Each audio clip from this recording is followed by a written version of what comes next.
بسم الله الرحمن الرحيم. رب اشرح لي صدري ويسر لي امري واحلل عقدة من لساني يفقهوا قولي.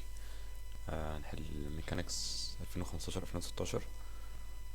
اول سؤال يقول لك عربية بتمشي 30 مايلز بافريج سبيد 6 مايلز بر اور، بعدين مشيت 30 مايلز تانية بافريج سبيد 30 مايلز بر اور.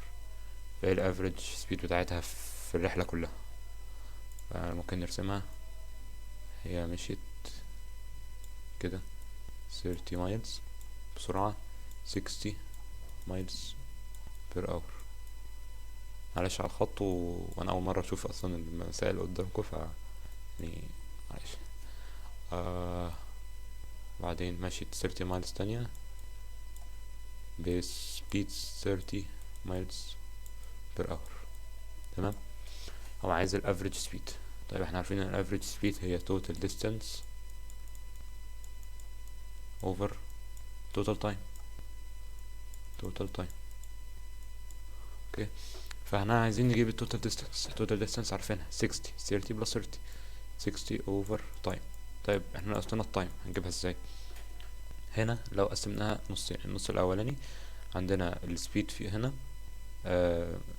distance is equal d over t، فهنا السبيد 60 equal 30 over t.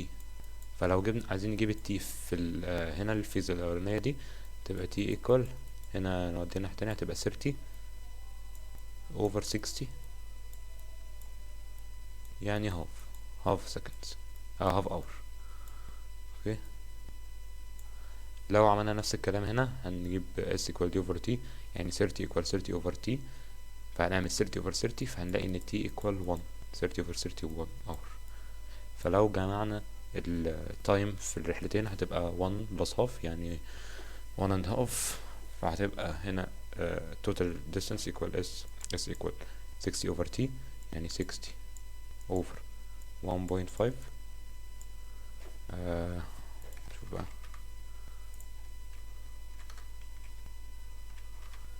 اوكي هتبقى 40 مايلز بر اور. في عندنا في الاختيارات يبقى اول واحدة 40 مايلز بر اور ان شاء الله. اوكي، تاني واحدة like which of the following sets of graphs might be the corresponding graphs of position, velocity, acceleration versus time for a moving particle. بيقول لك يعني انه واحدة بتمثل position والvelocity والاcceleration versus time graph للobject moving. طيب هنا لو رقم ايه نمشي واحدة واحدة كده. ماشي position كده linear، معنى كده ان هي constant velocity. مثلها بكده معنى كده انها برضو constant velocity مظبوط، بس الاكسلريشن كده مش constant. الاكسلريشن عمالة تقل فالفيلوسيتي مش ثابتة، فمعنى كده ان الجراف ده مش هينفع. لازم لو كان عايزين نعمل اكسلريشن كانت تبقى خط على الاكس اكسس عشان يبقى بزيرو، الاكسلريشن بزيرو عشان نقول له ان هي constant velocity. طيب نمبر بي برضو direct relation linear بس بتقل، يعني constant velocity بس بالنيجاتيف. دي صح، velocity constant velocity اهي، والنيجاتيف يبقى دي صح. الاكسلريشن نفس الكلام، كانت المفروض تبقى على الاكس اكسس، فدي غلط. طب A و B غلط. طيب نيجي بقى هنا على الكيرف ده. الكيرف احنا كنا عارفين لو هو عامل لفوق كده، يعني لو نمسح ده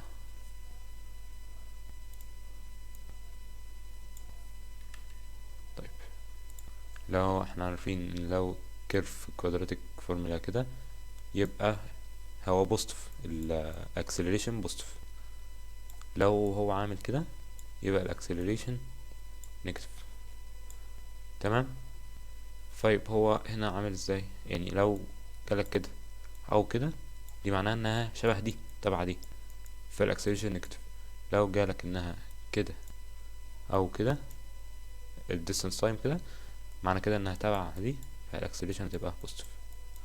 طيب هنا هو انا واحده عامله كده كده، يبقى هنبص عامله كده شبه دي، يبقى اكسلريشن عندنا نيجاتيف. تمام. طيب الاكسلريشن نيجاتيف يبقى عندنا الاكسلريشن لازم تبقى تحت، يبقى دي مظبوط اكسلريشن نيجاتيف فعلا. طيب ولازم تبقى كونستنت، خلي بالكم ما ينفعش تزيد. طيب دي حاجه. بالنسبة للفيلوسيتي تايب، الفيلوسيتي هي طبيعي، لو عندك حاجة طالعة لفوق يبقى الفيلوسيتي بتزيد. نفس الكلام كده طالعة لفوق يبقى الفيلوسيتي بوزيتيف. طيب لو عندك عاملة كده نازلة لتحت، او التانية فين كده نازلة لتحت، الاتنين نازلين تحت، يبقى الفيلوسيتي نيجاتيف. يبقى تاني لو عايزين نحدد الاكسلريشن بوزيتيف ولا نيجاتيف، على اساس الكيرف ده لو عامل كده يبقى نيجاتيف، لو عامل كده يبقى بوزيتيف. بالنسبة للفيلوسيتي لو هي طالعة لفوق بوزيتيف، لو هي نازلة لتحت نيجاتيف. دي انهي واحدة فيهم طالعة لفوق، فهتبقى الفيلوسيتي المفروض بوزيتيف. فهنا هل الفيلوسيتي بوزيتيف؟ الفيلوسيتي بوزيتيف بس بتقل. طيب هتقول لي ليه ما اخدناش دي؟ هي عادي الفيلوسيتي بوزيتيف وبتقل، ما هو ده الصح يعني. الفيلوسيتي مش لازم تبقى كونستانت الا لو دي خط مستقيم، وهقول لكم يعني سر الحل تاني. طيب هنا ليه دي ما تنفعش؟ دي قلنا كده الاكسلريشن نيجاتيف مظبوط، لا الاكسلريشن بوزيتيف هنا يبقى غلط. حتى الفيلوسيتي لو كانت تحت الفيلوسيتي غلط لانها معموله كيرف. اقول لك حاجه، معنى ان البوزيشن كيرف لازم الفيلوسيتي تبقى ستريت لاين، ولازم الاكسلريشن تبقى كونستانت. دي حاجه. لو البوزيشن ستريت لاين يبقى لازم اللي بعدها تبقى كونستانت، والاكسلريشن تبقى على الزيرو. تمام، دي اعرفها. فهنا الاجابه هتبقى سي ان شاء الله. عندنا السؤال الثالث بيقول لك قرر source from less and accelerates. هنا acceleration time، الاكسلريشن قعدت تزيد تزيد تزيد، بعدين وقفت هنا، بعدين بدأت تقل تقل تقل اكنه داس فرامل لحد ما وصل للزيرو، وبعدين برضو قعدت تقل تقل لان الاكسلريشن بقت ثابتة، وبعدين الاكسلريشن بقت بالنيجاتيف، فهو بدأ تقل كتير كتير لحد ما وصلت هنا، بعدين علت تاني لحد ما وصلت للزيرو. طيب يا ترى في انهي واحدة هتبقى الاكسلريشن على حاجة يعني greatest velocity؟ ف greatest velocity لازم الاكسلريشن تبقى على حاجة. تخيل عربية واقفة قعدت تمشي واكسلريشن زادت جامد جامد جامد لحد ما وصلت هنا. تمام، هنا وصلت حاجة عالية قوي. اوكي، دي قعدت تنزل تنزل تنزل تنزل تنزل، وبعدين طلعت رجعت تاني الاكسلريشن ثابتة. تمام، الاكسلريشن ثابتة هنا، فطبيعي بديهي ان الفيلوسيتي تبقى اعلى حاجة في البيك هنا في التوب بتاع الاكسلريشن، ان هي الاكسلريشن زادت زادت زادت، كانت زيرو هنا قعدت تزيد، فهنا على اكسلريشن تبقى الاجابة ايه ان شاء الله. طيب بروبلم 4 يا جماعة. عندي بيقول لي ان ده velocity time graph، بيقول لي اعمل لي present لي في displacement time graph. طيب بالراحة، احنا زي ما كنا فاكرين احنا ماشيين بطبقات. عندنا لو يعني هي distance velocity acceleration، لو distance curve velocity يبقى straight line، acceleration يبقى خط مستقيم كده. ممكن تعرفها ان دي هي انا مرضتش اقولها يعني، بس دي كده احنا عارفين quadratic function، فدي باور 2 x باور 2 مثلا، في دي straight فهتبقى x، هنا x باور 1، هنا خط مستقيم فمفيش اصلا فتبقى x باور 0، فهي ماشية كده. ولو الديستانس كان straight line x باور 1 يبقى لازم ال v تبقى خط constant x باور 0، ومش هيبقى فيه acceleration عشان مفيش حاجة تحت ال x باور 0.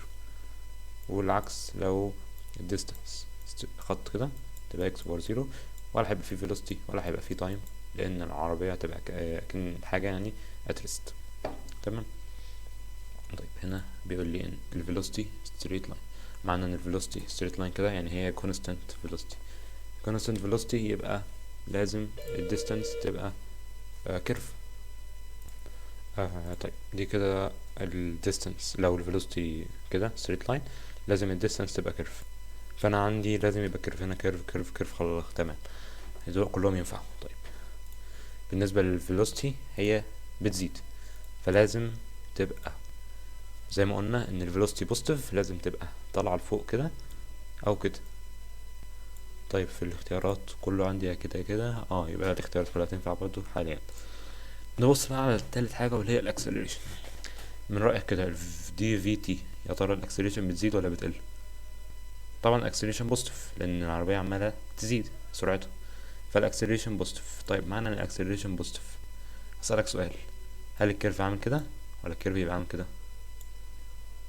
برافو عليك، لا كده هي الكيرف فعلا عامل كده، فلازم تبقى يا كده يا كده. تمام. واحنا قلنا هنستبعد دي لان الفيلوسيتي بوزيتيف، معنى كده ان الكيرف لازم يبقى عامل كده في الحتة دي، علشان بوزيتيف اكسلريشن وبوزيتيف فيلوسيتي، ده الوحيد اللي فيه الاتنين. تمام. يبقى الكيرف لازم يبقى عامل كده، ادي هنا ادي هنا.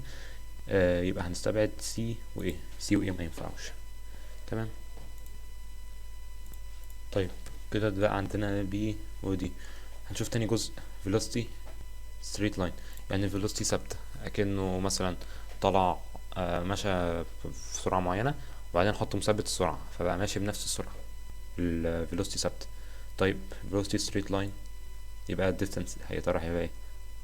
يعني نفكر كده، الفيلوسيتي هي اكس باور زيرو. تمام صح. الديستانس هتبقى straight line. تمام.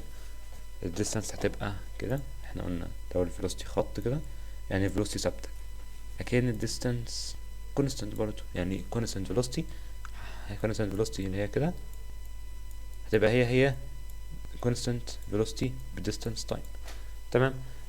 فمعنى كده ان الديستانس تايم لازم يبقى ستريت لاين كده. فين هنا الستريت لاين؟ اهو ستريت لاين، هو مش باين قوي بس هو ستريت لاين اهو. وهنا ستريت لاين بس هنا كنا مستبعدينها، فمعنى كده ان الاجابه هتبقى دي. تمام. من غير ما نكمل التاني. ليه؟ لان بي ما تنفعش، احنا استبعدنا اي وسي، وبي ما تنفعش لان ده ستريت لاين. طيب عايز نتاكد ان هي بي من اخر سيجمنت برضو. طيب عندنا الفيلوسيتي هنا بوزيتيف ولا نيجاتيف؟ تمام، هي الفيلوسيتي بوزيتيف، هي بتقل بس الفيلوسيتي حاليا بوزيتيف. اوكي. هل الاكسلريشن بوزيتيف ولا نيجاتيف؟ الاكسلريشن كده بتقل في الجزء ده في اكسلريشن نيجاتيف، فاحنا عايزين ندور على حاجه نيجاتيف اكسلريشن. نيجاتيف اكسلريشن يبقى لازم يا كده يا كده. و بوزيتيف فيلوسيتي، انا واحده البوزيتيف فيلوسيتي دي عشان طالعه لفوق، فلازم تبقى عامله كده. هي عامله كده فعلا، عامله كده، وهي اصلا الوحيده في دول اللي عامله كده، فالاجابه هتطلع دي فعلا ان شاء الله يعني. طيب هنا بيقول عايز average velocity ومدينا distance time. average velocity يبقى ده displacement over time. فهنا دي كده لو قلنا 100 وبعدين 60 دي كده distance. ال displacement هي ال shortest distance، يعني هي الأقل مسافة أخدها، فهو راح هنا بعدين رجع هنا تاني.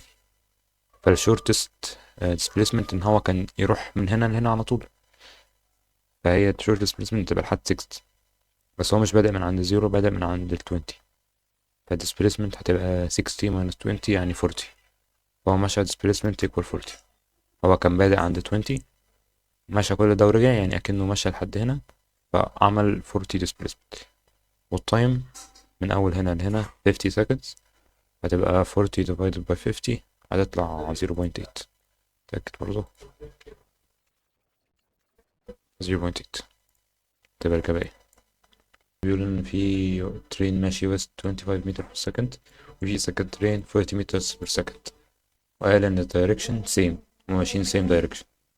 لو فاكرين قانون same direction كان الماينس، بنعمل ماينس، لو opposite direction نعمل بلس.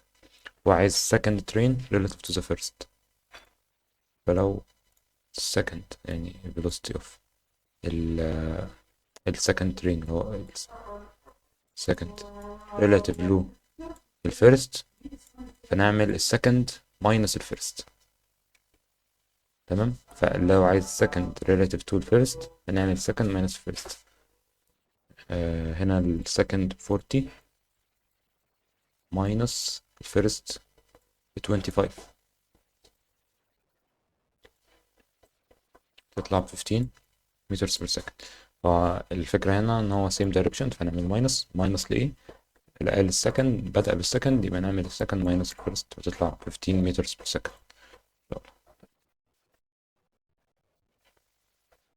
أنا عايز مديلي position time، عايز ال instantaneous velocity في t equal 2 seconds.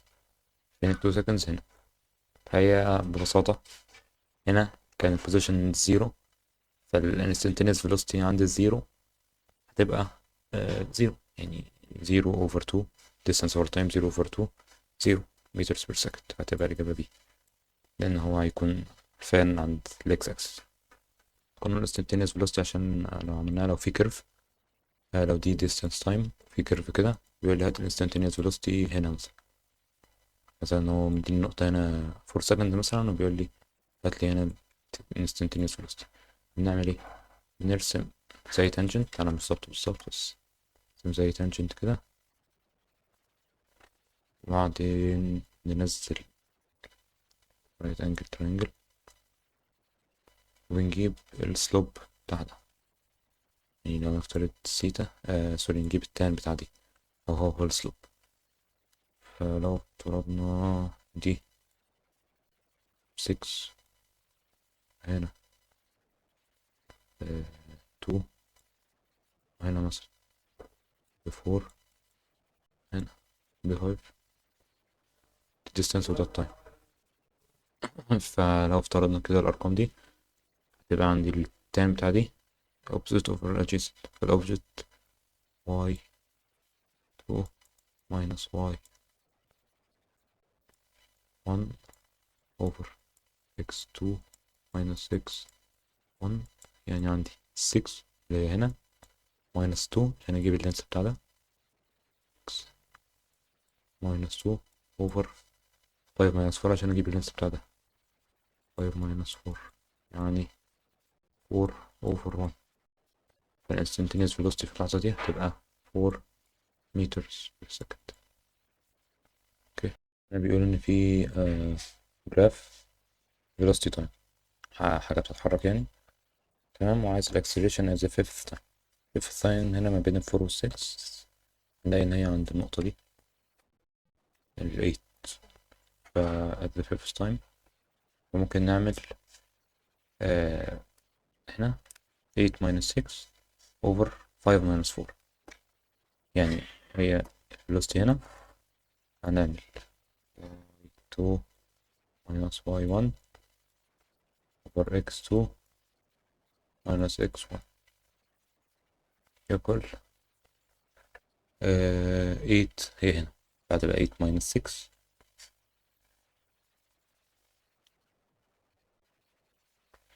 over هنا 5 minus 4، تبقى 5 minus 4 اللي هي 1، يعني over 1، تبقى 2 meter per second square، تبقى بي. ميكانيكس 2016 2017. بسم الله الرحمن الرحيم. أول سؤال بيقول لك in which of the following cases does the car have a negative velocity and a positive acceleration? traveling in the negative x direction ولا positive x slowing down ولا speeding up؟ طيب ناخدها أول حتة. قايل إن هي negative velocity.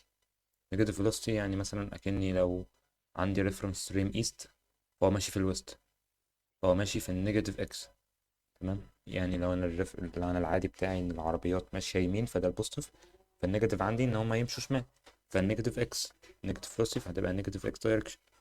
فيا اما ايه يا اما سي، هنستبعد بي ودي عشان فيهم بوزيتيف. طيب يا ترى ايه سبيدنج اب ولا سلوينج داون؟ طبعا واحد هيلاقي بوزيتيف اكسلريشن سبيدنج اب على طول، بس لا، هي اكشلي سلوينج داون، هي سي. ليه؟ راح مثلا لو عندي عربيه ماشيه ناحيه الشمال، تمام، هي ماشيه مثلا بنيجاتيف 5 acceleration، يبقى بنيجاتيف 5 velocity. اوكي، نيجاتيف 5 velocity، وبعدها جاء acceleration بوزيتيف 1، مش ده في المسألة نيجاتيف velocity بوزيتيف acceleration. اوكي، طيب فنفترض ان هي كل شوية بوزيتيف acceleration، فالسكند اللي بعديها هتبقى نيجاتيف 4، نيجاتيف 5 بلس 1 نيجاتيف 4، نيجاتيف 5 نيجاتيف 4 بلس 1 نيجاتيف 3، نيجاتيف 4 نيجاتيف 3 بلس 1 نيجاتيف 2، بعدها نيجاتيف 1، بعديها 0. هي اكشلي السرعة مش بتزيد، السرعة بتقل، لأن هو كان ماشي في النيجاتيف وسرعته بتزيد في النيجاتيف، فأكنها بتقل. هي ممكن تكون معقدة شوية، فلنفترض مثلا عربية برضو ماشية، يعني دي المفروض عربية إن شاء الله، عربية ماشية في النيجاتيف، سرعتها بالنيجاتيف الفيلوسيتي، ماشية اهي، ده العادي، عربيات ماشية كده هي عربيه ماشيه بالنيجاتيف، فانا نفترض انها جالي بوزيتيف اكسلريشن اكني شدتها هنا. هي ماشيه شمال وانا شدتها يمين، شدتها كانك بتشدها بتوقفها، او دوست فرامل مثلا، دوست فرامل، فالبرامل المفروض بوزيتيف، بس سرعتها بتقل ولا تزيد؟ لا، هي هتقل شويه شويه، كانت ماشيه بسرعه، لا سرعتها تبدا تقل تقل تقل تقل اكني شدتها ناحيه البوزيتيف، فبوزيتيف اكسلريشن اكني شدتها ناحيه البوزيتيف، فسرعتها مش هتزيد في النيجاتيف، سرعتها هتقل لحد ما تقف. تمام، اتمنى تكون وصلت يعني، تبقى لك بسيط. طيب آه... طيب السؤال التاني بيقول لك في car travels along the x-axis with increasing speed، مش عارفين هي increasing to the left or to the right. تمام، the graph represents the motion of the car is speeding up، هي السرعة بتزيد فعلا، هي شبه الأولى شوية بس لا. بناخد بس بتاع هنا، أول واحدة دي نبص واحدة واحدة. أول واحدة لازم نستبعدها، x دي ال distance، هو بيمشي constant كده، دي كده constant velocity، constant velocity يبقى أكيد مفيش acceleration. ولو كنا فاكرين لما قلنا إن هي الستريت لاين بيبقى x باور 1، هي دي x باور 1 تبقى الفيلوسيتي x باور 0 ومفيش acceleration.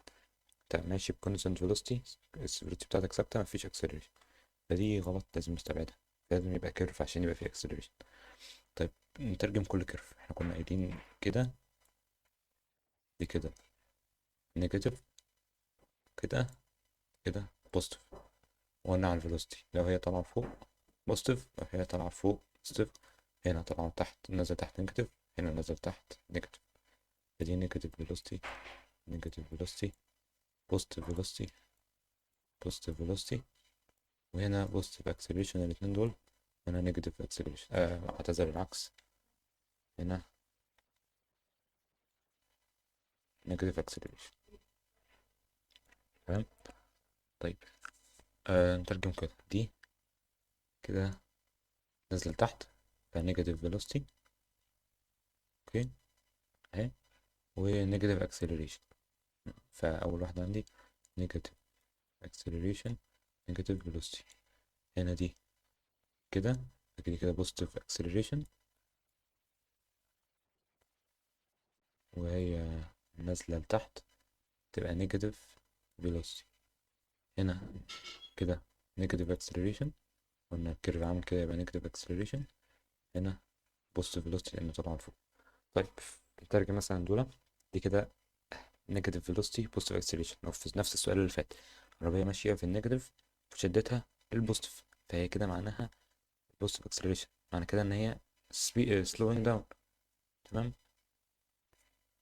فكده هي slowing down عشان هي كانت ماشية في النيجاتيف وشدتها للبوزيتيف فهي سرعتها بتقل. هنا نفس الكلام، هي كانت ماشية في البوزيتيف وشدتها ناحية النيجاتيف، وبرضه نيجاتيف اكسلريشن بوزيتيف هي slowing down برضه. نيجي على دي نيجاتيف ونيجاتيف، هي ماشية في النيجاتيف فيلوسيتي وانا شدتها ناحية النيجاتيف برضو، فهي كده هتزيد سرعتها. تمام، بس فهي دي الوحيدة اللي هتنفع speeding up. ممكن تعرفها بوزيتيف ونيجاتيف يبقى نيجاتيف، فكده slowing down، بوزيتيف ونيجاتيف نيجاتيف slowing down، نيجاتيف ونيجاتيف بوزيتيف، يبقى كده speeding up. لو كانت في بوزيتيف وبوزيتيف كان هتنفع نختارها صح عشان تطلع بالبوزيتيف، فنيجاتيف ونيجاتيف يبقى speeding up، وشرحناها ليه برضو، تطلع الإجابة ايه إن شاء الله. السؤال ده حلنا شباب قبل كده. مشيت 4 كيلومتر ب 30 كيلومتر بر اور، 4 كيلومتر تانية 50 كيلومتر بر اور، هذا الافريج سبيد في التوتال.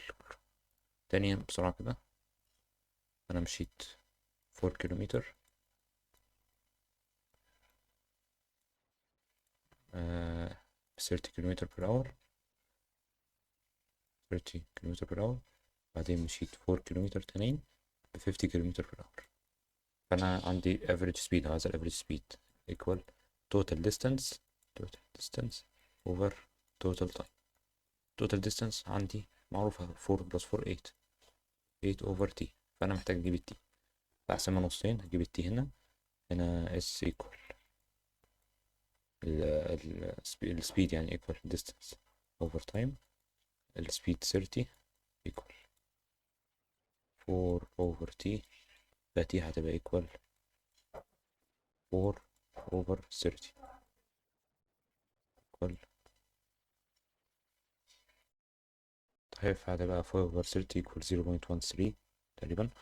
وهنا نفس الكلام هنعمل هنا، دي speed 50 equal 4 over t، فت equal 4 over 50 تطلع 0.08. فهنجمعهم. التايم هنا 0.13 والتايم هنا 0.08، هنجمعهم هيطلعوا 0.21. فهنعمل 8 over 0.21، 8 over 0.21 يعني 38 تقريبا. نشوف الاختيارات في 38. more than 40 equal to 40 less than 40، فهي طبعا less than 40. طيب هنا بيقول ان في قطرين او حاجه ماشيين عكس بعض، رايحين لبعض يعني. ده ب 155 كيلومتر بر اور، والتاني برضه 155 كيلومتر بر اور، والديستانس ما بينهم 8.5 كيلومتر. عايز ايه التايم اللي هياخدوه عشان يوصلوا لبعض. المسألة دي كنا عملنا شبهها في السفير، بس عموما يعني احنا هنجيب الفيلوسيتي، هي الفيلوسيتي v equal distance over time. هنا v equal d over t. طيب عايزين نجيب التايم. معانا الديستانس 8.5 كيلومتر، والفيلوسيتي هنجيبها ازاي؟ نجيب الريلاتيف فيلوسيتي ما بينهم. هنا 155 وهنا 155، هم ماشيين opposite direction، فهنجمع ولا هنطرح opposite direction، يبقى هنعمل بلس، تبقى 155 بلس 155 يعني كسر احسب بسرعة 110. سوري 310 مؤاخذة. اوكي، فال V equals 310. تقول لي ليه جمعنا ال relative velocity؟ عشان هما two objects، عشان نجيب ال velocity بتاعهم لازم يبقى ال relative ما بينهم. طيب ال V ب 310 وال D أو ال S ب 8.5.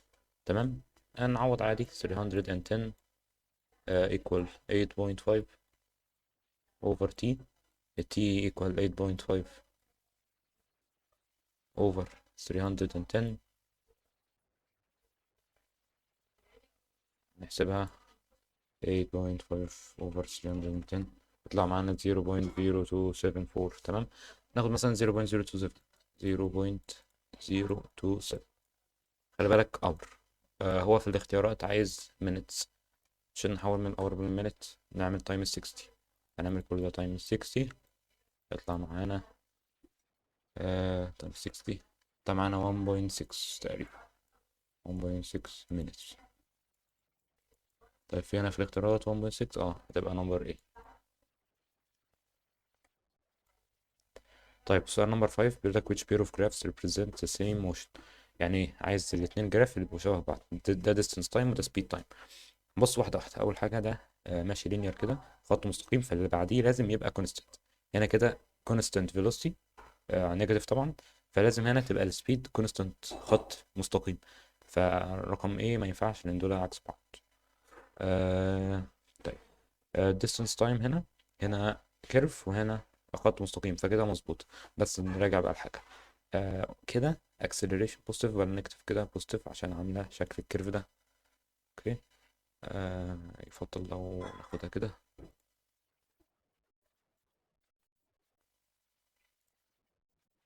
اوكي، طيب فهي احنا قلنا ان كده هيبقى positive acceleration فاهي، ولو هي طبعا فوق تبقى positive velocity، فدي طبعا فوق تبقى positive acceleration positive velocity. نبص على دي. هنا positive velocity بادئة من positive acceleration بتزيد ناحية البوزيتيف، معنى كده ان دي صح تنفع. طب نتأكد. distance time دي at rest يبقى ما ينفعش فيه speed time اصلا، فدي غلط، دي غلط. طيب اخر واحدة دي المفروض تنفع، بس هنبص يعني عشان كيرف وستريت. هنرجع بقى، دي كده negative acceleration. تمام، دي negative acceleration فلازم السبيد تايم يبقى عامل كده، فدي تبقى غلط، فهتبقى الإجابة بي. طيب سؤال رقم 6 بيقول لك stone is thrown vertically upward with a speed of 15.5. فدي كده الانيشال velocity اللي هو رماها بيها، ورماها من كليف جبل. distance بتاعته 75. تعالى نرسم احسن. ده جبل مثلا، وواحد واقف كده، تمام، اي حاجة، ورمى ستون كده، رماها كده ونزلت لحد ما نزلت تحت. الديستنس دي 75 مترز، تمام. وهو رماها فيلوسيتي، قال ان انا كام؟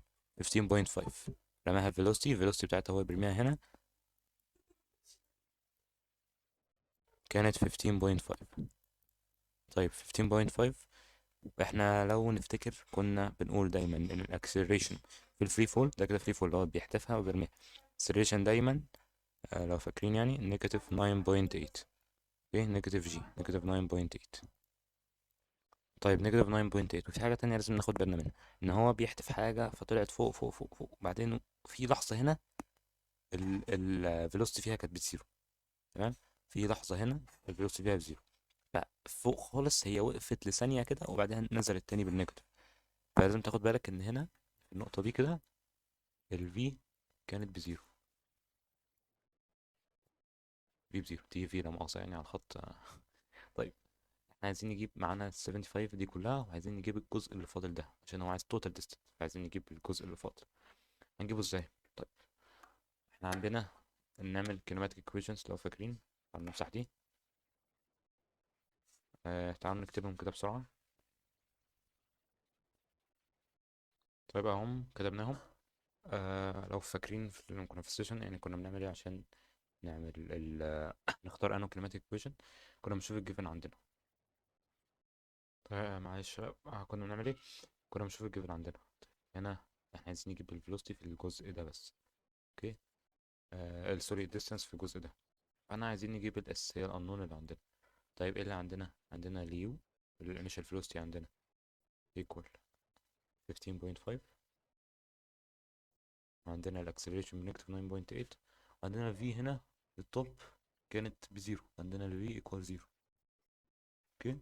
احنا لو اعتبرنا الحته دي يعني عندنا اليو والاي والفي وعايزين الاس. طب هنشوف هنا انهي واحده فيها اس. دي فيها اس اللي احنا عايزينها؟ لا، ما ينفعش نستخدمها. طيب دي فيها اس او فيها اس. طيب نشوف لو عندنا كل الحاجات التانية. عندنا اليو، عندنا تمام. عندنا التي، لا ما عندناش، فما اقدرش استخدم القانون ده. نيجي على التالت، احنا عايزين نجيب الاس، الاس موجود طيب هنشوف الباقي. عندنا الفي، عندنا الفي، عندنا اليو، عندنا اليو، عندنا الاي، عندنا الاي. فاقدر استخدم القانون ده. تمام. فهنستخدم التالت ده. اوكي. معلش لو الصوت واطي بس. اوكي. طيب في باور 2 ايكوال يو باور 2 بلس 2 اس. هنعوض عادي بالجيفن. عندنا الفي بزيرو واليو باور 2 15.5 باور 2 بلس 2 تايمز نيجاتيف 9.8. انا بكتب معمول على ماوس فمعلش خط تعبان. تايمز اس. طيب فهنبقى عندنا كده زيرو ايكوال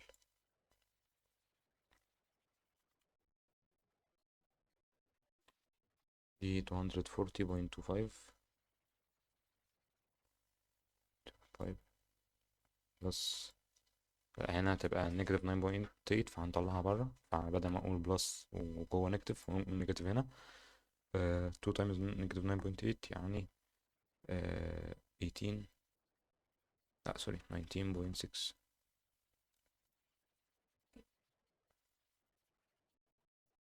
تايمز اس هنا. نوديها الناحية التانية بالبوزيتيف، تبقى 19.6 اس equal 240.25. فهنعمل divide 19.6 هنا، هنودي الناحية التانية هتبقى s equal 240.25 over 19.6، تطلع في الآخر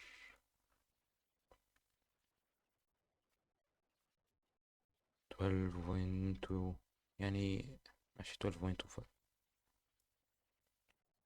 meters. اوكي. فاحنا عندنا الحتة دي كده 12.25. هو مشاها مرتين، عمل كده ورجع لها تاني، فهو مشى هنا 12.25 وهنا برضو مشى 12.25.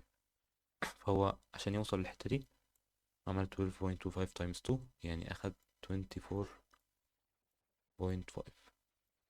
وبعدين مشى بقى 75 كلهم، 75 كلهم بلس 24.5، دي هتبقى التوتال ديستانس بتاعتنا، بلس 75 تبقى ايكوال يعني تقريبا 100 أو تبقى 99.5.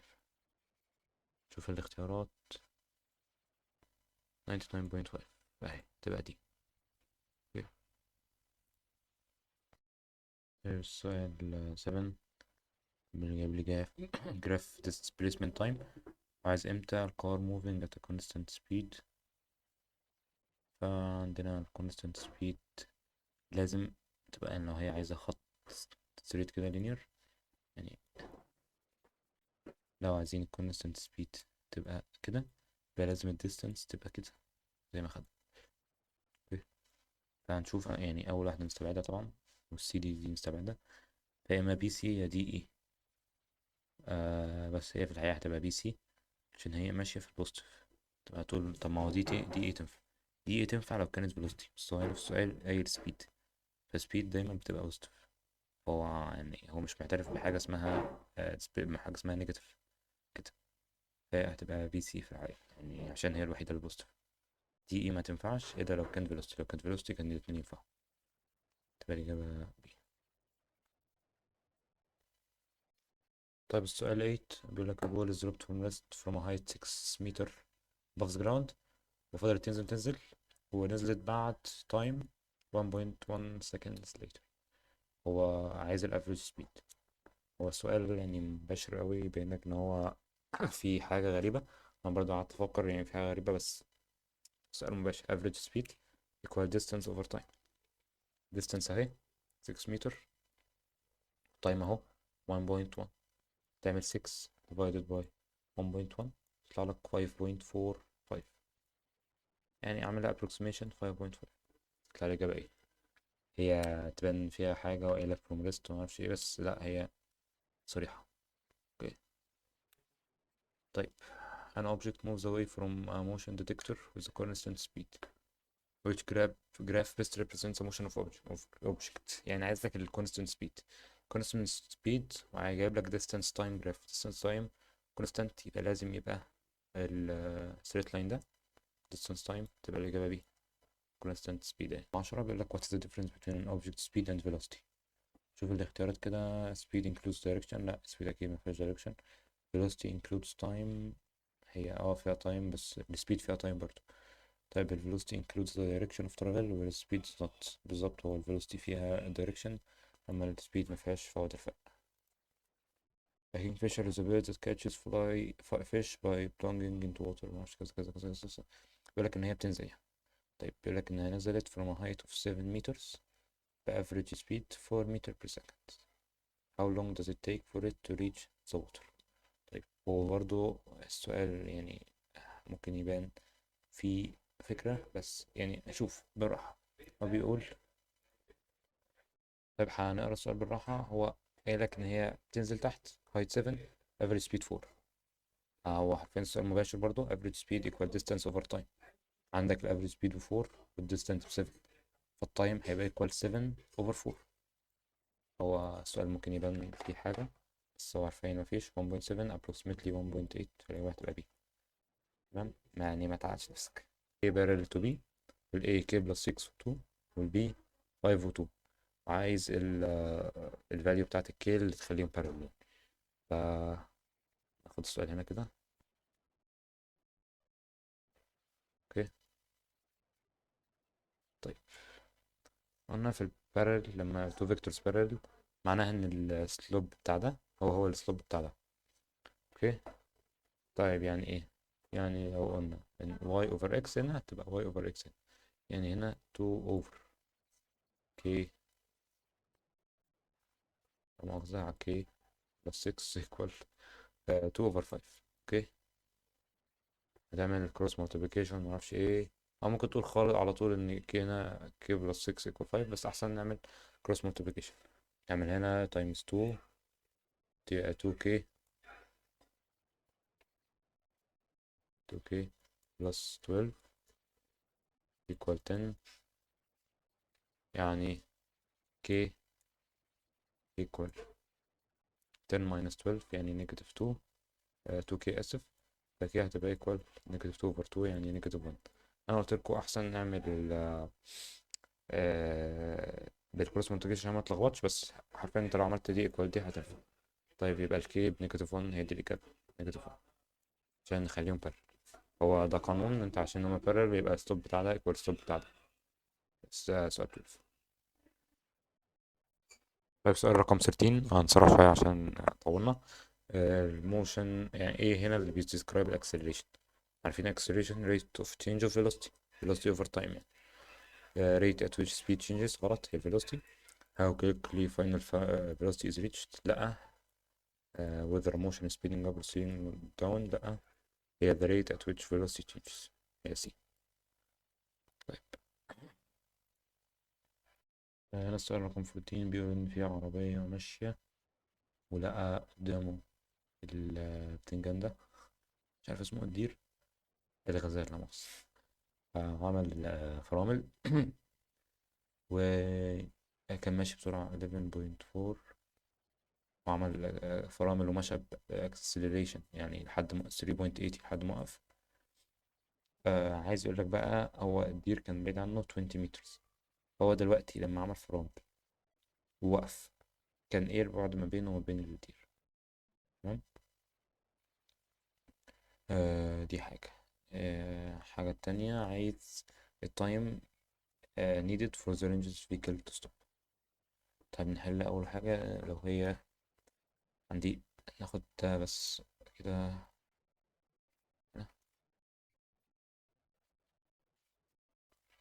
اوكي هنطلع الجيفن عندنا، هو ماشي ب initial velocity 11.4 و acceleration مش 3.80، لا هتبقى نيجاتيف 3.80 لأن هو كان كان بيقل.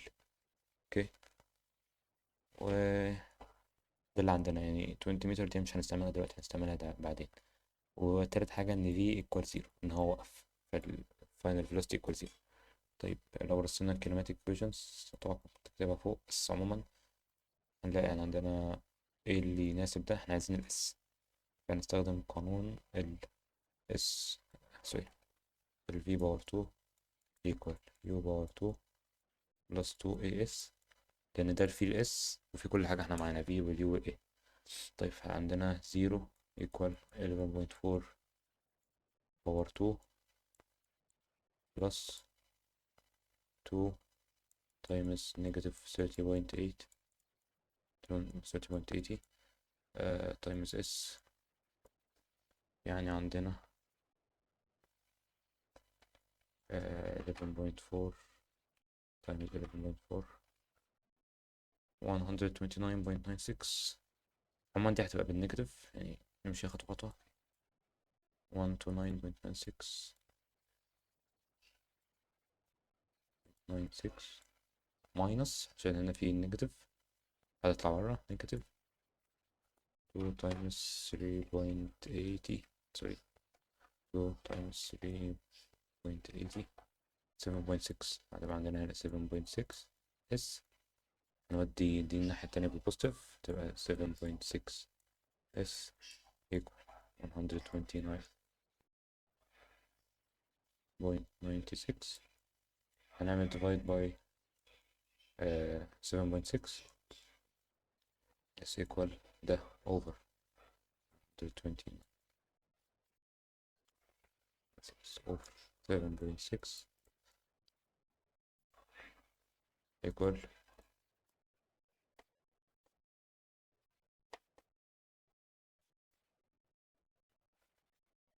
17.1 17.1. فهو مشى 17.1. اوكي كان هنا كان واقف هنا مثلا ومشى 17.1. فهو ما السؤال هو ما قاليش هو مشى قد ايه، هو قال لي كان قريب من الدير قد ايه؟ طيب هو اصلا ماشي ب 20.6 وكان بعيد عن الدير اصلا 20، فدي ب 20 ودي ب 17.6 17.1 انا اسف. ف 17.1 وعايز اجيب الحته دي هو قد ايه بعيد عن الدير، هنعمل 20 ماينس 17.1 تطلع معانا 2.9. تمام، فهي هتبقى يا اما بي يا اما سي. طيب نيجي عند التايم بقى. اوكي، التايم ممكن نستعمل قانون V equal U plus AT. ال V بزيرو، ال U ب 11.4 11.4 plus acceleration negative، تبقى negative سوري negative 3.80 times t. اوكي، فهنودي دي الناحية التانية تبقى 3.80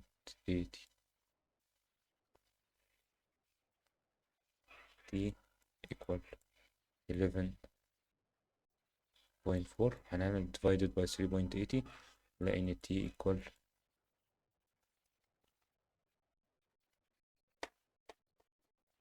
يعني 3 seconds. اوكي، فهنلاقي ان الإجابة اللي نفعت هي 3 seconds، تبقى دي سي.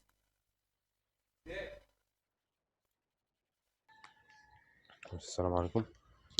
معلش انا اضطريت اكمل على الموبايل لان كان الكمبيوتر هناك يعني. طيب احنا المفروض وقفنا عند 14. بالنسبة ل 15 دي بصراحة انا استغربتها، لقيت ان مفيش اجابة تنفع، وبالذات ان في هنا distance curve و velocity curve، يعني في 3 اختيارات. فانا استغربت يعني ازاي اصلا يبقى في كيرفين distance ويمثلوا نفس الحاجة.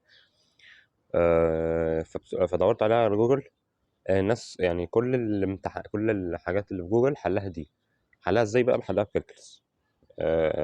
فبصراحة يعني انا مش فاهم الكالكلس طبعا، يعني ممكن نعرفها. بس هو طلعت دي، هي ما طلعتش ايه، لان هو هنا عكس بعض. هو هنا decreasing velocity، سوري positive velocity، وفي الجراف distance اهو هنا ده كده negative velocity، فاول واحدة ما تنفعش اصلا.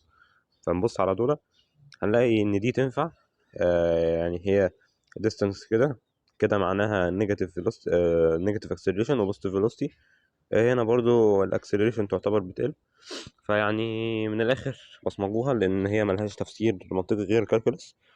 ولما لقيت ناس تانية حلها، كان يعني محمود عبد الله تقريبا كان حلها ايه وغلط. يعني هو كل المواقع حلها دي، يعني للاسف مضطر اقول لكم بصمجوها دي. هو عموما السؤال كان بيقول لك كان في عربيه ماشيه، انا نسيت اقرا السؤال اصلا. في عربيه ماشيه وال... والبنزين بتاعها خلص، وبعدها بقت ماشيه بريزيستنت فورس كي ايكوال نيجاتيف اف ايكوال نيجاتيف كي في، والكي ده كونستانت. فايه بقى اللي بيمثل سرعتها بعد ما البنزين وقف؟ تمام. طيب نخش على يعني بصمجوها. بتاع هتلاقي الديستنس كده طالع لفوق، والفيلوسيتي نازله تحت عكس بعض. تمام. the polar form of the vector 1 over root 2 I minus 1 over root 2 j. طيب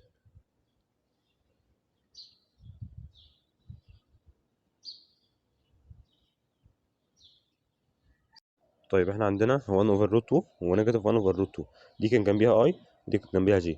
هي يعني ملخص، يعني مراجعة سريعة كده على البولار فورم والكارتيزيان فورم اللي هي الفاندامنتال يونتس دي، او الانجينيرنج نوتيشن. دول ويز طرق يعني ان احنا نريبريزنت فيكتور. اول حاجه كان عندنا الكارتيزيان فورم اكس وواي، عادي اكنك عندك بوينت في الكارتيزيان بلين اكس وواي بس فيكتور. بالنسبه للبولار فورم كانت بتبقى برضو اكس وواي، بس الاكس هنا دي الماجنتيود بتاعت الايه، دي كده الماجنتيود بتاعت الفيكتور، وهنا كانت بتبقى الانجل اللي بتعملها الفيكتور، يعني بتعملها مع الزيرو اكس. تمام. ده البولر، ده الكارتيزيان. تاني حاجه كانت الاي والجي، اللي هي اي والجي. باخد الكارتيزيان اخليه احط جنبه اكس، يعني اكس جنبه اي بلس الواي جنبه جي. يعني لو عندي 3 و2 مثلا، فهتبقى دي 3 اي بلس 2 جي. تمام. بس تقريبا. طيب ايه الاي والاي والجي؟ الاي دي اليونت فيكتور بتاع على الاكس اكسس، والجي دي يونت فيكتور على الاكس على الواي اكسس. تمام.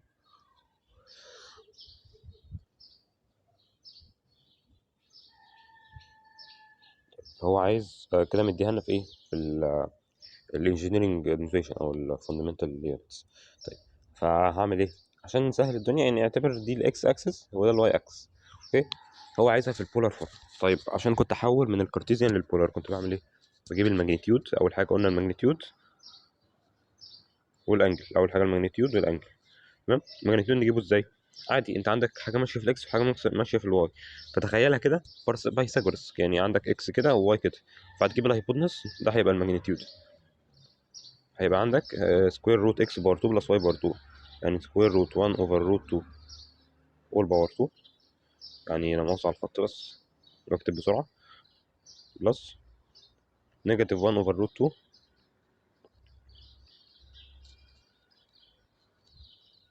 اول باور 2 تحت السكوير روت. تمام.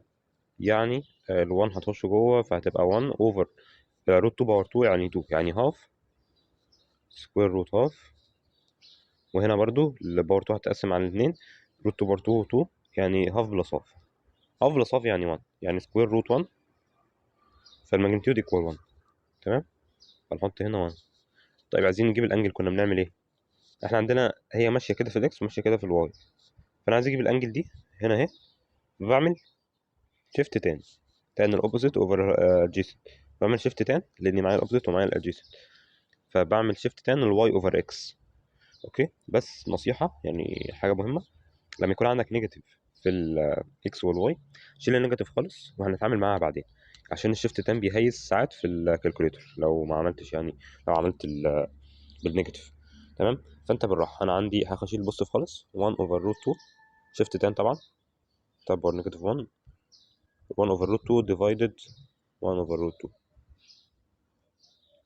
1 اوفر روت 2 ديفايدد 1 اوفر روت 2، يعني تايمز روت 2، يعني 1 اوفر روت 2 تايمز روت 2. فدي هتروح مع دي هيتبقى عندنا شيفت تان ال 1. شيفت تان ال 1 اللي هي 45 ديجريز. اوكي.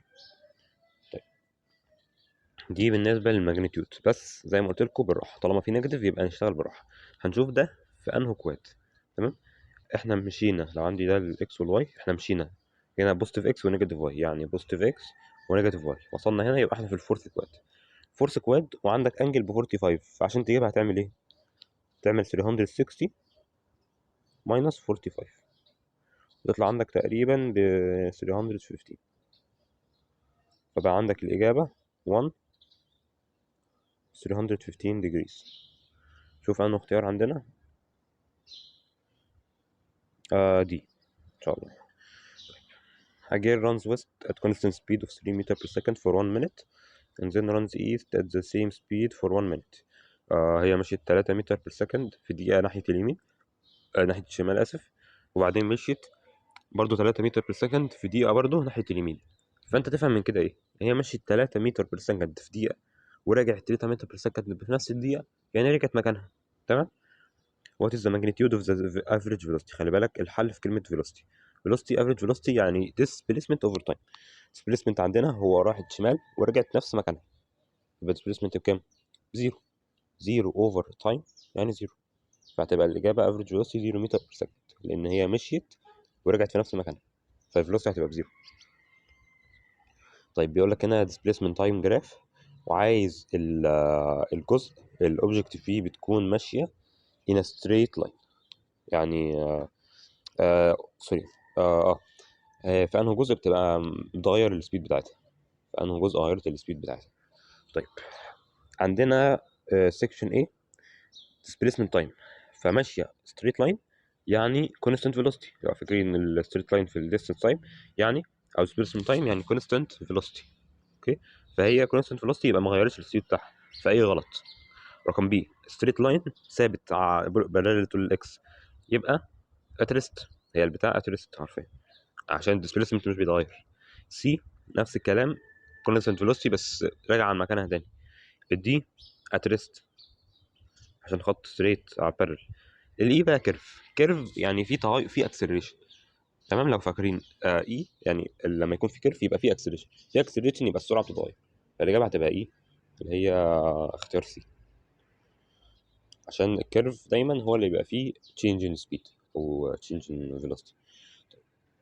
عندي هنا مديك فيكتور A نيجاتيف 1 5 و2 وB 4 ونيجاتيف 1 و3، وعايز فيكتور C اللي هو C بلس 3A equal to B. تمام، بسيطة. طيب هنكتب بس الحاجة.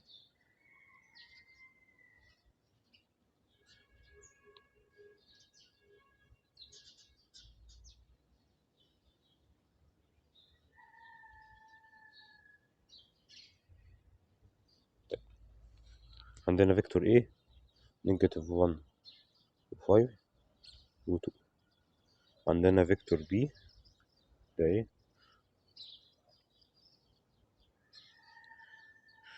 4 ونيجاتيف 1 و3. طيب دي الحاجات اللي مديها لنا، وهو عايز فيكتور سي. تمام. طيب عشان اجيب فيكتور سي اخليه لوحده، يعني ايه؟ ان هو مديني هنا سي بلس 3 ايكوال 2 بي، فهودي 3 الناحيه التانيه تبقى سي ايكوال 2 بي ماينس 3 اي. تمام. طيب دي اول حاجه. تاني حاجه، في حاجه عايزين ناخد بالنا منها لما نعمل تايمز فيكتور كونستانت رقم زي 2 كده تايمز فيكتور، اكني بعمل 2 تايمز كل واحده فيهم، 2 تايمز 4، 2 تايمز نيجاتيف 1، 2 تايمز نيجاتيف 3. وهنا لما اعمل 2 نيجاتيف 3 تايمز ايه، يعني كاني بعمل يعني شبك من نيجاتيف دلوقتي، لو بعمل 3 تايمز ايه يعني كاني بعمل 3 تايمز نيجاتيف 1، 3 تايمز 5، و3 تايمز 2. ف3 اكنها بتخش جوه الثلاثه بتعمل مالتيبليكيشن لكل واحده فيهم. نفس الكلام بالنسبه بلس او ماينس، لما اعمل فيكتور بلس فيكتور باخد واحده واحده. لو عملت الاي بلس بي هتبقى نيجاتيف 1 بلس 4 اهي، نيجاتيف 1 بلس 4. تمام. وهنا هتبقى ال5 ماينس 1 وال2 بلس 3، يعني بعمل بلس لكل اكسس فيهم. تمام، اكني بشتغل بالراحه واحده واحده. تمام. فعندنا 2 بي هيبقى عندنا ايه؟ هنعمل 2 تايمز كل واحده فيهم، يعني 2 تايمز 4 يعني 8، 2 تايمز نيجاتيف 1 نيجاتيف 2، 2 تايمز 3 6. طيب ماينس عندي نيجاتيف 1 تايمز 3 يعني نيجاتيف 3، وعندي 5 و 2. طيب ثانية.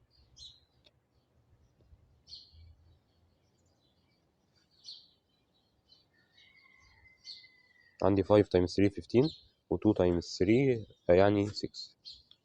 تمام. فبقى عندي 2 فيكتورز دول هعمل لهم ماينس عادي. هعمل ايه؟ 8 ماينس نيجاتيف 3 يعني 8 بلس 3 يعني 11. نيجاتيف 2 ماينس 15 يعني نيجاتيف 17. 6 ماينس 6 يعني بزيرو. يبقى عندي الإجابة 11 نيجاتيف 17 زيرو. أنهي واحدة تطلع إيه؟ رقم إيه؟ أهي. طيب. An object thrown vertically upwards in a region where G is constant where air resistance negligible. G constant و air resistance negligible يعني free fall. طيب السبيد بتاعتها اتحسبت من ساعة ما رماها ووصلت لحد ما وصلت الماكسيمم هايت، فايه اللي بيريبريزنت الفي تايم جراف؟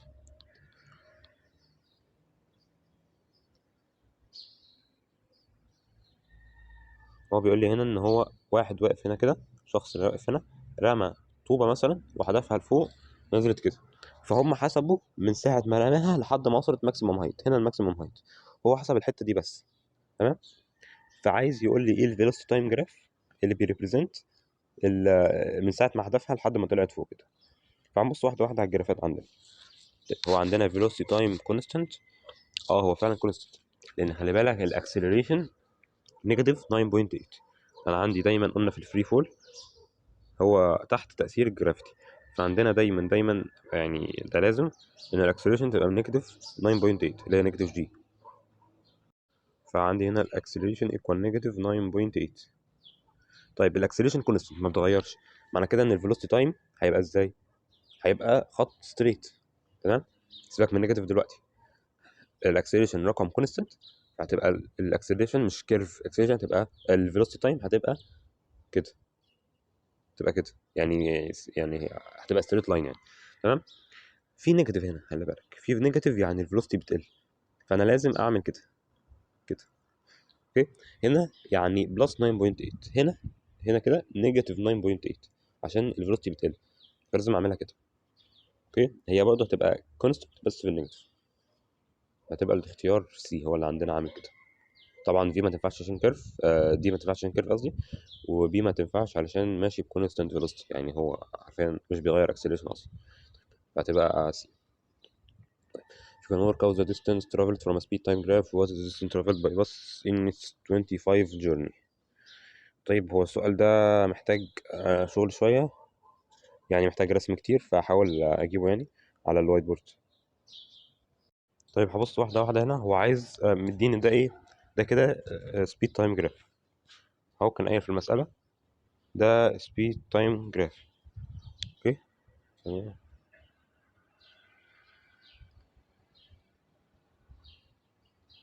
سبيد تايم جراف، هو عايز الديستانس في ال25 سكند كلها.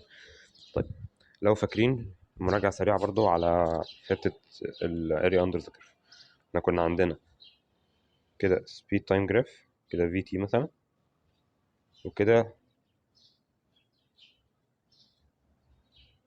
ده كده دي تي. لو كان عندي distance time graph وعايز اجيب منه الفيلوسيتي، كنت بعمل ايه؟ كنت بجيب v equal d over t، فكنت بجيب السلوب. طيب افرض انا كان عندي velocity time graph وعايز اجيب منه الديستانس، كنت بعمل ايه؟ كنت بعمل اني حاجه اللي هي المفروض d equal v times t، فتايمز، فكنت بمنزلها تحت كده واجيب اريا اندر ذا كيرف، فهنا مثلا هيبقى ريكتانجل، فهتبقى هاف تايمز بيس تايمز هايت. فالاريا اندر ذا كيرف كان استخدامها ان انا اجيب دي مثلا من في اوف في تي جراف، او الفي من اكسلريشن تايم جراف، يعني بجيب اللي قبليها. اوكي، فانا عندي هنا سبيد تايم وعايز اجيب منه الديستانس، فبالظبط هعمل اريا اندر ذا كيرف لكل واحده فيهم. يعني هنا كده هرسم خط،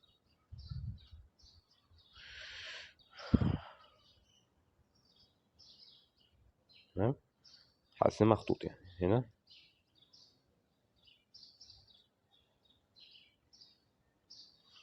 وهنا واخيرا هنا.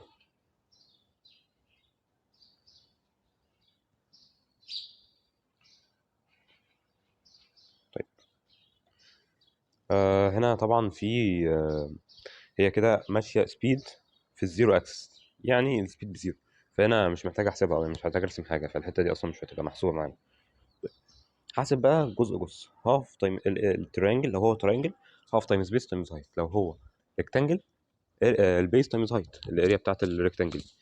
فهنا تريانجل، فهعمل ايه؟ هاف تايمز بيس تايمز هايت، البيس عندي ب 5، هنا ب 5، تمام، والهايت 10، هاف تايمز 10 تايمز 5 يعني 5 تايمز 5 يعني 25، فالجزء الاولاني ده 25 25. اوكي، نيجي للجزء الثاني. عندي هنا 5، من 5 ل 10، فالبيز هنا الجزء ده 10 ماينس 5، يعني الجزء ده 5 يونتس، تمام، والجزء اللي هايت 10 برضه، فهتبقى 5 تايمز 10، 5 تايمز 10 يعني 50، فالاريا دي 50. بالنسبه للترينجل بدأ من ال 10 وراح لحد هنا 13، 13 ماينس 10 يعني 3، يعني الجزء ده ب 3، والهايت لسه عندي ب 10، فعندي ده ترينجل هاف تايمز 3 تايمز 10 يعني 15. 15. طيب الجزء ده من 16 ل 21، 21 ماينس 16 يعني 5، في الجزء ده 5، والهايت عندي نبص الهايت كام؟ الهايت 5 اهو، هنا الهايت هنا 5. اوكي، فالهايت 5، الهايت 5 والبيز 5، هاف تايمز 5 تايمز 5 يعني هاف تايمز 25 يعني 12.5. طيب البيز هنا عندي من 21 لحد هنا بس. اوكي، فهنا هتبقى من 21 ل 25، يعني 4، فدي 4 بس، ف 4 تايمز 5 هتطلع ب 20، فالجزء ده هيبقى ب 20. اوكي، غلط بس في الحسابات. طيب عندنا بقى هنجمعهم 25 بلس 5 70، يعني انا جبت الديستنس تايم بتاع كل جزء، هنجمعهم 25 بلس 5 بلس 50 75، 75 بلس 15 90، 90 بلس 12.5 يعني 102.5، 102.5 plus 20 يعني 122.5. 122.5 يبقى هتطلع بي. طيب سؤال 22 بيقول لك أي فيكتور من دول بيريبريزنت يونت فيكتور. طيب مراجعة سريعة على اليونت فيكتور. إيه هو؟ اليونت فيكتور هو الفيكتور اللي فيه الماجنتيود دايما ب1. يعني إيه؟ أنا عندي مثلا ماشي في الإكس والواي والزد، لازم الماجنتيود يطلع 1 عشان أقول عليه يونت فيكتور. أوكي؟ ف ده بيبقى اليونت فيكتور، وبنجيبه إن اللي بيبقى إيكوال. هكتبه على بتاع ثانية. هي بتتحسب كده، ايه يونت فيكتور تبقى بترمز لها بالرمز ده، تبقى ايكوال للفيكتور اوفر الماجنتيود. يعني مثلا لو عندي الفيكتور 2 2 3، او خليه مثلا 3 و4، الماجنتيود بتاعها هيبقى 5، فهعمل اوفر 5، هتبقى اليونت فيكتور بتاع ايه هيبقى ايكوال 3 اوفر 5 و4 اوفر 5. والدليل ان انت لو جبت الماجنتيود بتاع ده هيطلع ب 1. اوكي. فهو في المسألة كان سألني على 4 حاجات، وبيقول لي انه فيهم اليونت فيكتور. فانا عشان اتشيك هعمل ايه بالظبط؟ هجيب الماجنتيود بتاعه واشوف انه فيهم اللي ايكوال 1. فعندي اول واحد ايه ايكوال 1 اوفر 3 2 اوفر 3 2 اوفر 3. ثانية اتاكد ما كانش فيه نيجاتيف. ما كانش فيه نيجاتيف. طيب يبقى عندي 1 اوفر 2 2 اوفر 3 2 اوفر 3. هتشيك كده. تشيك ازاي؟ اجيب الماجنتيود قلنا ازاي؟ سكوير روت اكس باور 2 بلس واي باور 2. هتقول لي ده في ازمه، ده في زد. عادي، بلس زد باور 2 عادي. هنحسبها على الكالكوليتر لاني مكسل بصراحه. طيب حسبت التلاتة دول على الكالكوليتر، طلع سكوير روت 1 يعني ايكوال 1. الماجنتيود سبحان الله بتاع ده طلع 1 على طول، مش محتاجين نتشيك باقي الاختيارات. الحمد لله. فعندي رقم ايه هتبقى هي اللي صح. if a equal to i plus 3g plus 4k وb كده a دوت b. يعني ايه a دوت b؟ طيب نعمل مراجعة سريعة على السكيلر برودكت، الدوت برودكت والكروس برودكت. عندي في نوعين لما انا اعمل ايه، عايز اعمل ايه مالتيبليكيتيف يعني ايه تايمز بي، عايز اعمل تايمز لتو فيكتورز. في طريقتين، عندي نمبر 1 اللي هي دوت برودكت، وعندي نمبر 2 فيكتور برودكت. اوكي. دوت برودكت اعرفها ازاي؟ لما يكون عامل كده زي ما في المساله a دوت b كده، هو كده عايزني احسبها بالدوت برودكت. طيب الفيكتور الكروس برودكت، اسف هي اسمها كروس برودكت، هتبقى ازاي؟ a تايمز b تبقى علامه الكروس كده، لو علامه الكروس لازم اجيبها بالكروس برودكت، فهتبقى ايكوال. طيب في الدوت برودكت ايكوال ايه الماجنتيود بتاع a تايمز الماجنتيود بتاع b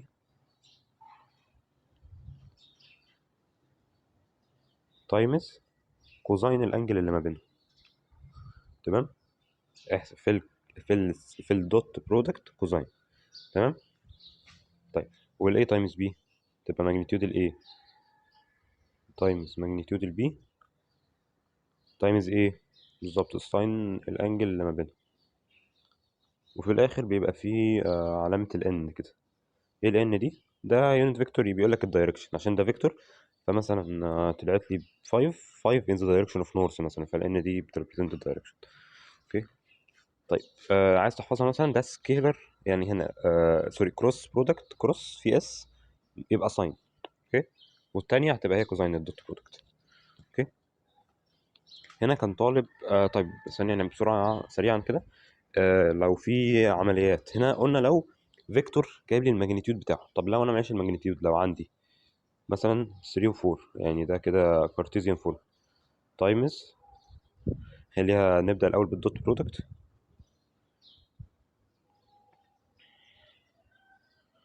ده عندي 4 و5 أو 4 و1. ده بعملها ازاي؟ دوت برودكت عادي سكيلر، فالدوت برودكت بسيط قوي. بعمل 3 تايمز 4 وال4 تايمز ال1، بقى عندي 12 و4. بس كده جبت ايه دوت بي. طيب افرض نفس دولة، بس انا عايز اجيب في الكروس برودكت بعمل ايه؟ بجيب الاكستريمز ماينس المينز. لو فاكرين الاكستريمز هنا طيب انا عندي كده الاكستريمز هم ال 3 وال 1، فبعمل 3 تايمز 1 يعني 3. طيب 3 تايمز 1 ماينس ال 4 تايمز ال 4 بقى عندي equal 3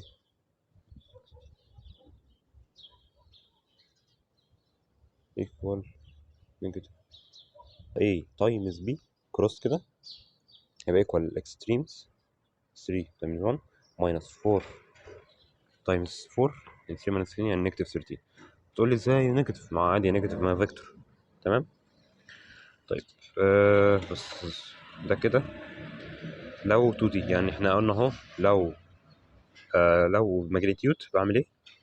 عموما ده هنا يعني حتى ال 2D ممكن تجيب الماجنتيود بتاعه وتحلها كده، بس لو 2D اهو، لو لو سوري 1 ولو ماجنتيود اهو، لو 2D اهو. طيب لو 3D، لو 3D بالنسبه للدوت برودكت اظن مش لازم اقولها، معروفه. الدوت برودكت بسيط. لو عندي 2 و1 و4 ده فيكتور A وفيكتور B، 5 3 نيجاتيف 1، بعمل 2 تايمز 5 1 تايمز 3 4 تايمز نيجاتيف 1، يطلع لي 3 في الاخر. هو ده الناتج بتاع الدوت برودكت اللي هو البسيط السهل. بالنسبه للكروس برودكت هو اللي بيبقى فيه كلام شويه. انا بصيت عليه من ناس كتير يعني، من غيث وعطيه وام سي، ما كانوش جايبين سيرته. انا اكتشفت انه علينا يعني من امتحان ترم قديم، فهقوله لكم هو عموما. ولو ما فهمتوش، هو اورجانيك كيمستري كان شرحه كويس برضو، بس هحاول افهمكم ان شاء الله. تكتب هنا الفيكتور A وفيكتور B واي وجي وكي هنا.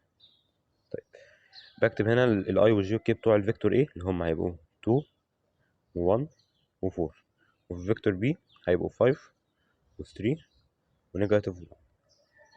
طيب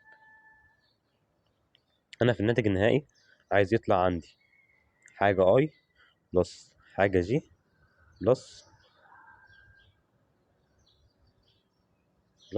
حاجه كي، ففي رقم هنا.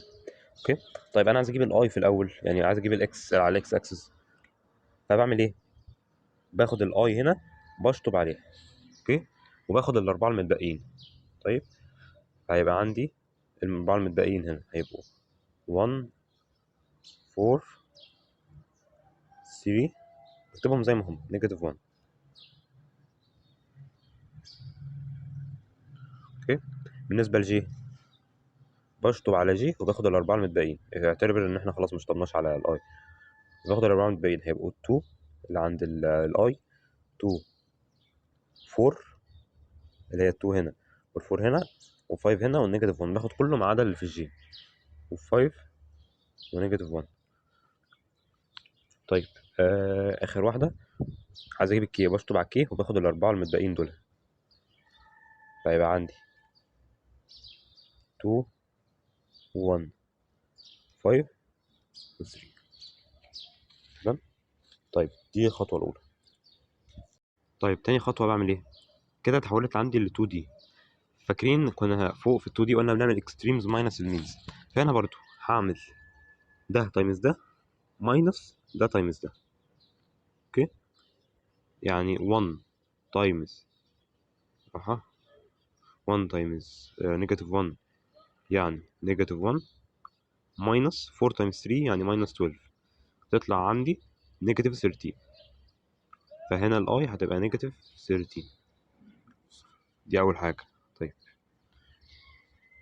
في ال 2 و 4، ال 2 هبعمل نفس الكلام، 2 تايمز نيجاتيف 1 ماينس 5 تايمز 4، فيبقى عندي 2 تايمز نيجاتيف 1 نيجاتيف 2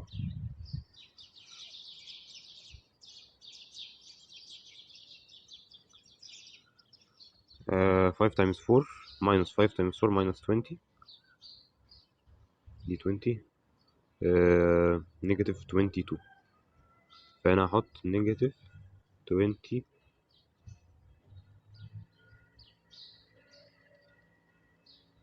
نيجاتيف 22. اوكي. بالنسبة لآخر واحدة هعمل نفس الكلام، 2 تايمز 3 ماينس 5 تايمز 1 يعني 6 ماينس 5 يعني 1، فهنا كده هتبقى جنبها 1. فأنا ده الناتج النهائي. نيجاتيف 13i، نيجاتيف 22g، 1k. فبقى عندي دول التلاتة لما اعمل كروس برودكت. تمام، دول كده مراجعة سريعة على التلاتة. لو ماجنتيود لو عندي الماجنتيود بجيبهم ساين في الكروس وكوزاين في الدوت. لو عندي 2 دايمنشنز بعمل تايمز عادي، و 3 دايمنشنز بعمل تايمز عادي في الكروس برودكت، الاكسس تايمز الواي تايمز زد. وفي في الكروس برودكت في 2 دايمنشنز بعمل الاكستريمز ماينس المينز، في ال 3 دايمنشنز بقسمهم اربعات كده واعمل برضو اكستريمز ماينس المينز. اوكي،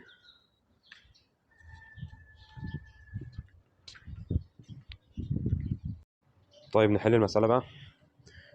عندي 2 و 3 و 4 ونيجاتيف 1 ونيجاتيف 2 و 1. حاولوا انتوا تحلوها كده. هو عايز ايه؟ كروس بي. طيب هنا ده الاي وده البي وعايز ايه؟ دوت بي. عموما يا جماعه، عشان يعني لو حد يعني ما شافش ال او 4 او ما كانش فاهمه، انا عارف انها في حاجات يعني ما قلتهاش يعني على اساس ان انتوا عارفينها، فمعلش. في حاجه مهمه بقى، كان مديني هنا كان هو مديها لي 2 اي و 3 جي و 4 جي. فانا لما احب اعملها كارتيزيان كاني ما ببصش على الاي دي. يعني مثلا لو عندي 2 اي ونيجاتيف 3 جي، هي 2 ونيجاتيف 3 في الكارتيزيان. فلما احب احول الاي والجي دول للكارتيزيان فورم بشيل الاي والجي خالص. تمام، عندي هنا دول وعايز اعمل دوت برودكت. دوت برودكت فاكرين عملنا ايه؟ بسيط. دوت برودكت هي السهله عشان ما تلخبطوش يعني. لما قلنا في الدوت برودكت لما يكون عندي مثلا 3 1 نيجاتيف 2 4، بعمل ايه؟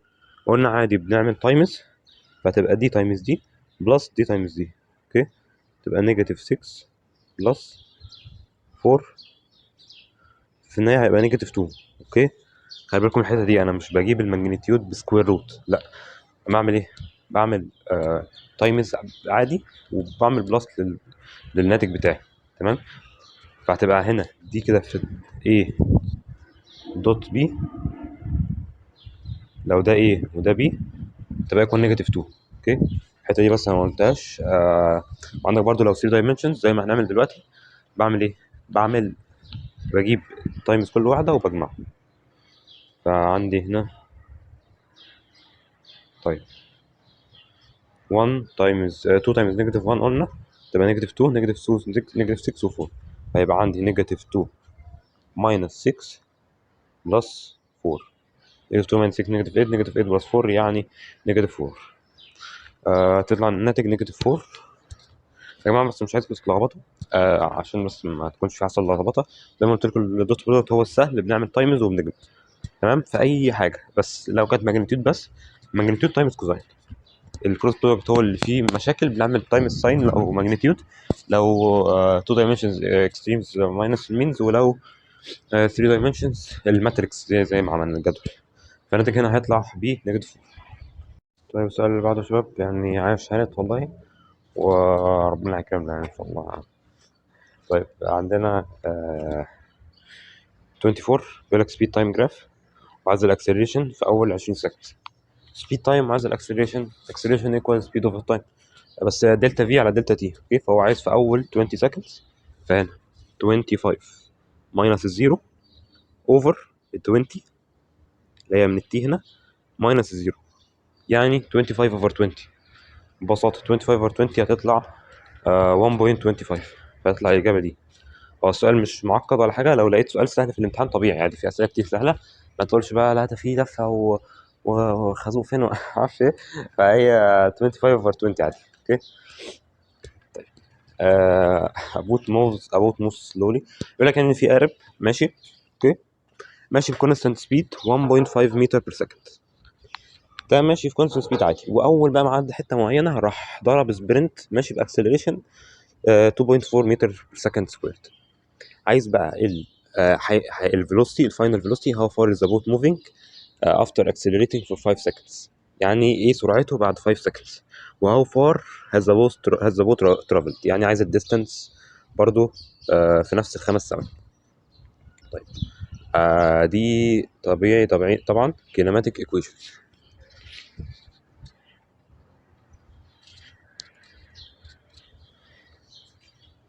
طيب يا جماعه المساله دي طبعا كينيماتيك ايكويشنز. بالنسبه للكينيماتيك ايكويشنز سريعا كده، دي لو مش حافظهم احفظهم. انا مش هقول لك بقى افهم ان الفي دي فيلوسيتي، الفي فيلوسيتي، اليو انيشال فيلوسيتي، الاي اكسلريشن، تي تايم، الاس ديسبيسمنت. مش هفهمك بقى القانون، يعني احفظ البصمه.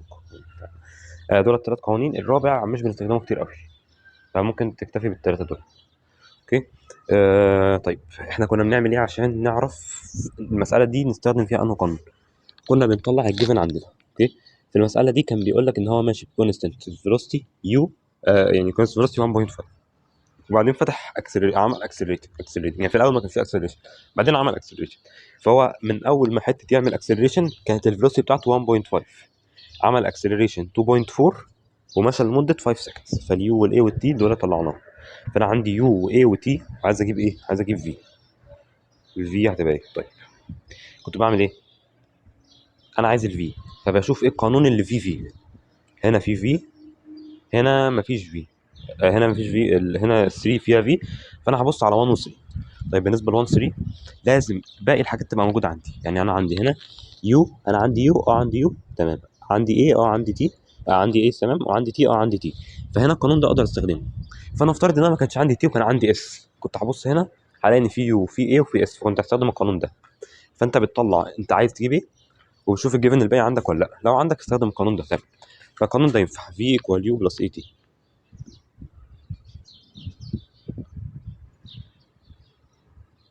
يعني 1.5 بلس 2.4 تايمز 5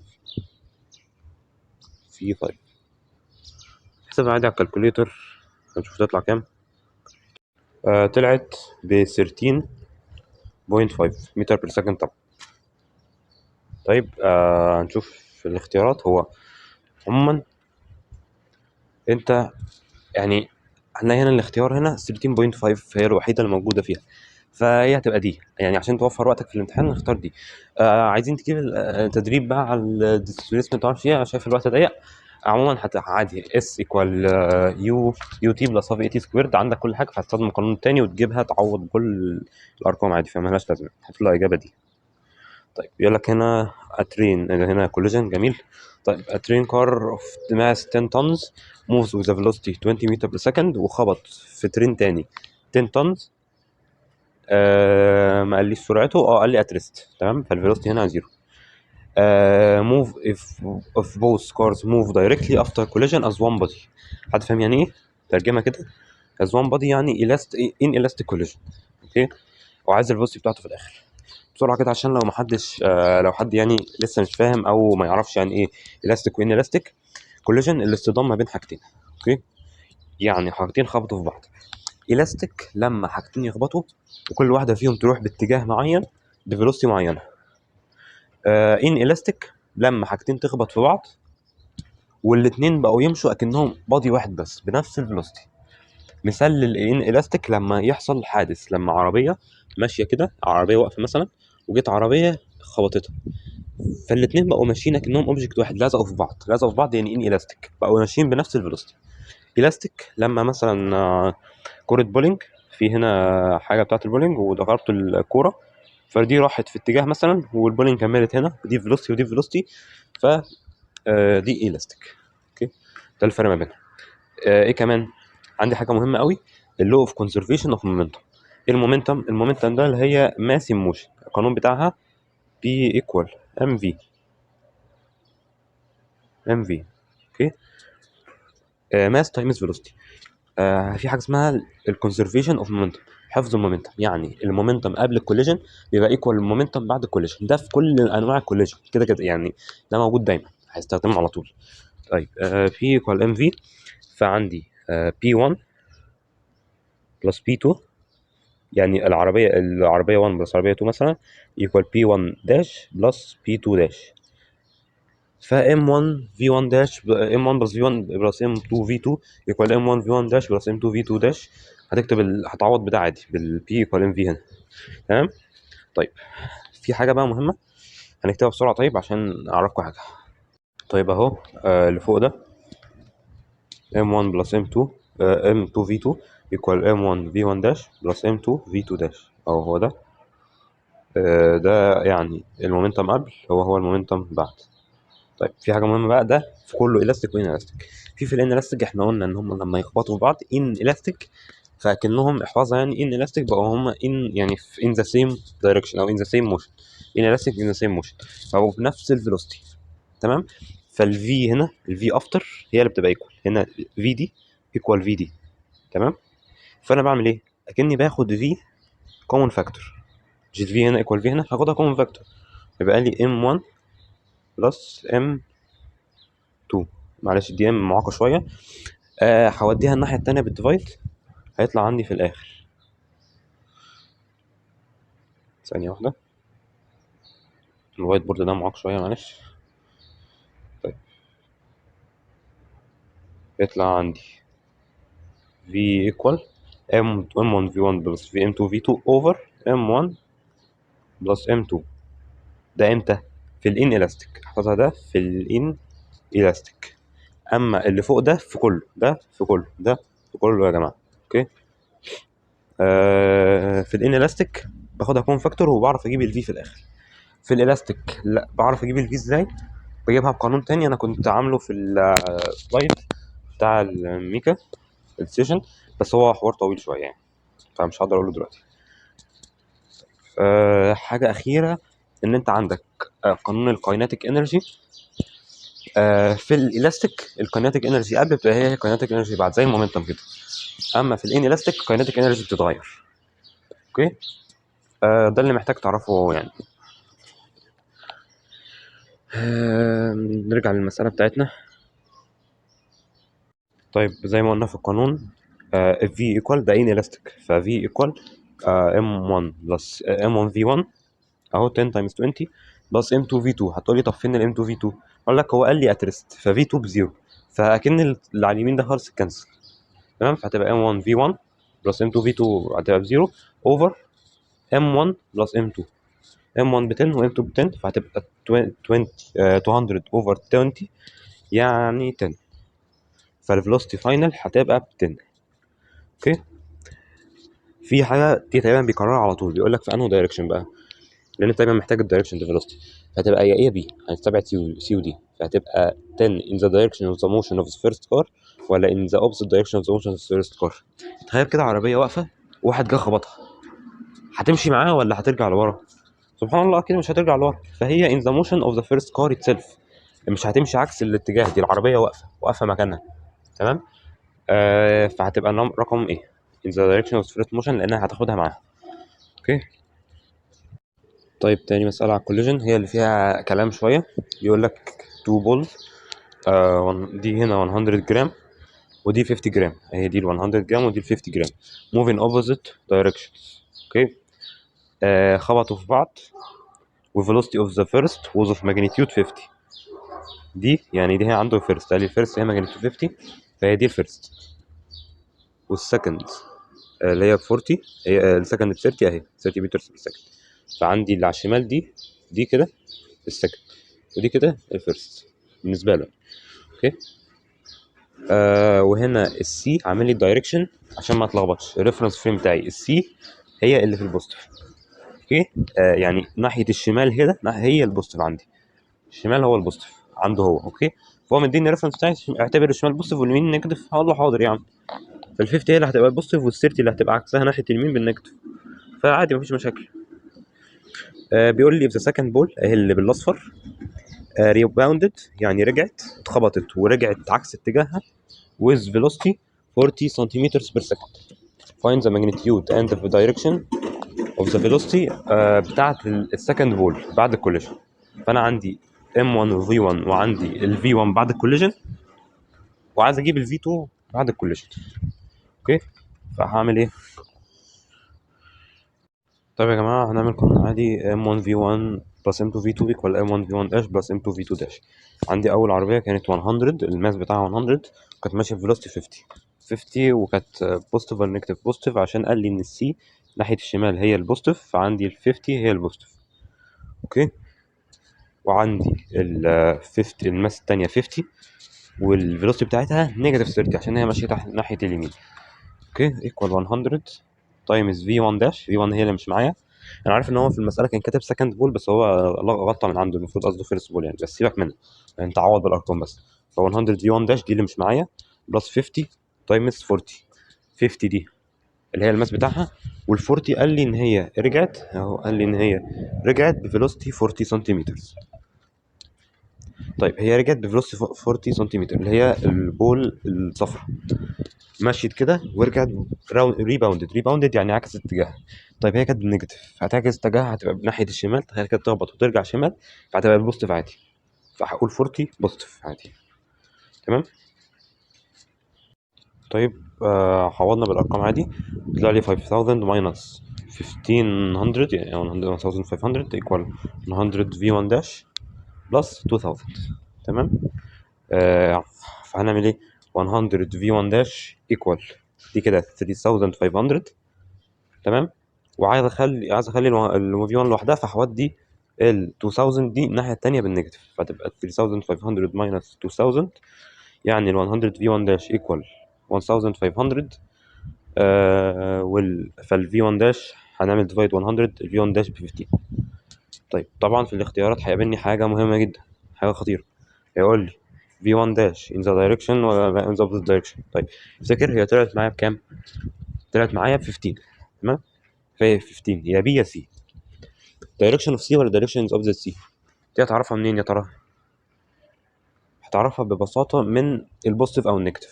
احنا قايلين ان ناحيه السي بوزيتيف، فالاجابه طلعت معايا بوزيتيف، فيا ترى هتبقى ناحيه السي ولا لا؟ اه هتبقى ناحيه السي، فهتبقى 15 سنتيمتر بير سكند ان ذا دايركشن اوف سي، فهتبقى اختيار رقم بي. اعرفها من بوزيتيف او نيجاتيف. هتقول لي ازاي دي كانت ماشيه شمال وكملت شمال؟ اه عادي، ممكن الماس بتاعها كان يعني هي اتخبطت، سرعتها قلت بس ما قلتش لدرجه انها ترجع لورا، يعني قللت سرعتها بس لسه ماشيه في نفس الاتجاه. اوكي.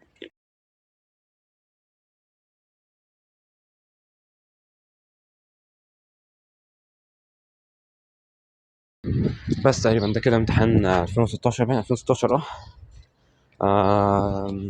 بس يعني كده خلصنا يعني، ان شاء الله تكونوا استفدتوا. عموما اتمنى تكونوا استفدتوا وربنا يوفقكم، واسف لو طولت عليكم، ولو حد مش فاهم حاجه يقول لي، وشكرا.